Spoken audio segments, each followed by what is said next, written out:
Porsche's marketing department likes to say that the Macan is a compact crossover, but that's not how we see it, especially not in its new GTS trim. Compared with others in its segment, the Macan GTS is a low-slung body free of gaudy plastic cladding, a ferocious appetite for high-performance driving, compromised rear seat and cargo space, and relatively limited off-road capability. So why not call a spade and label the Macan as Porsche's hot hatch? GTS marks the spot to the casual observer. The 360 horsepower GTS doesn't appear to be the hottest Macan variant. After all, the 400 horse Macan Turbo will beat it in a straight line.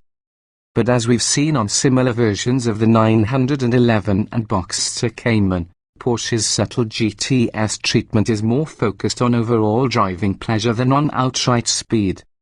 Standard Macan GTS fare includes electronically adaptive dampers, a stiffer rear anti-roll bar, larger front brakes borrowed from the Macan Turbo, and an air-spring suspension that's slightly lower and stiffer than that of the 340 horsepower Macan S. Our test car also came equipped with Porsche's $1,490 torque vectoring system that can lock the rear differential and apply braking to the inside rear wheel to assist rotation during cornering. The Macan GTS proves itself a phenomenal companion on twisting back roads. Composed, planted, and unflappable, it does exactly what it's told, the steering wheel, throttle, and brake pedal each responding to inputs with a satisfying linearity. With the Macan's suspension hunkered down in its lowest setting, it's easy to forget that you're piloting a 4,500-pound piece. Body roll is minimal, and it's difficult to catch the chassis out of sorts, even at high speed over quick elevation changes and through tight corners.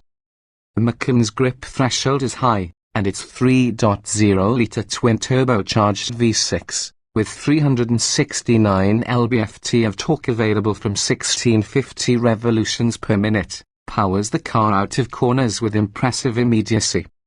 And yet, for all of its sports car-like moves, the Macan can be a remarkably serene cruiser if you stay out of its Sport or Sport Plus driving modes. Ride quality is composed and impact harshness is well controlled, with some credit due to the relatively tall tire sidewalls wrapped around 20-inch wheels. The Macan offers optional 21 inches, and 22-inch wheels are not unheard of in this class. Sharp shift to the duality of the Porsche's 7-speed dual-clutch automatic transmission, or PDK, impresses as well. In sedate driving, it does a damn good impression of a conventional automatic transmission, with little low-speed fussiness and smooth, nearly imperceptible shifts and a light throttle.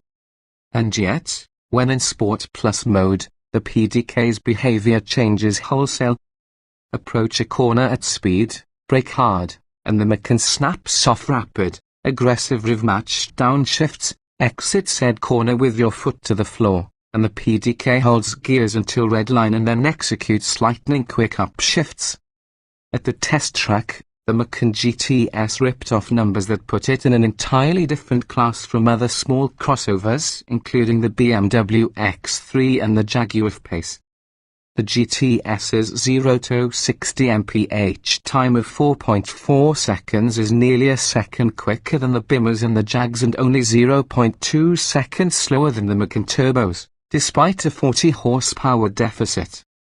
Its braking distance of 157 feet from 70 miles per hour falls close to sports car territory. Only the Macan's 0.88 grams of grip around the skid pad is even in the same realm as the competition. Most of the Macan GTS's numbers would have been competitive in our latest test of Uber hatches that included the Ford Focus RS and the Volkswagen Golf R, even though those hatchbacks weigh around 1,000 pounds less than the Porsche. Porsche-style pricing. The hot hatch comparison seems less valid when you look at our test vehicle's price of $77,255, which is steep even when examined against other luxury SUVs. The as-tested price is all the more surprising when you consider the GTS's remarkably light load of options for a Porsche, as our test model's extras totaled less than $10,000 on top of the Macan GTS's $68,250 starting price. You only get what you pay for here, considering that despite a near $80,000 sticker, this Macan did not have navigation, another $1,730, or any active safety features. Blind spot monitoring is $690 extra, lane keeping assist is $690, and adaptive cruise control is $1,440 more. Despite its rather short list of features, the Macan GTS's interior still satisfies. Micro-suede trim abounds, contrasting nicely with black leather and attractive brushed metal trim. The seating position is spot on, the central touchscreen is responsive, and if the crowded arrangement of climate control and drive mode buttons on the center console seems overwhelming at first, it's at least logically laid out and easy enough to learn. The rear seat is less impressive, legroom and headroom are tight, and it induces claustrophobia with smallish windows and dark upholstery. The Macan's cargo area, with only 18 cubic feet of space behind the rear seats, is more in line with that of SUV coupe variants such as the BMW X4 and the Mercedes-Benz GLC coupe, rather than those models' more upright counterparts, the X3 and GLC. But practicality is not why people choose a Porsche, even a Porsche with 4 doors and a hatchback. The Macan already was the driver's choice in its segment, and the GTS package elevates its dynamic charms. With performance abilities resembling those of Porsche's own sports cars more than other crossovers, the Macan is difficult to classify, in a good way. So we say it's a hot hatch, and one that only Porsche could create.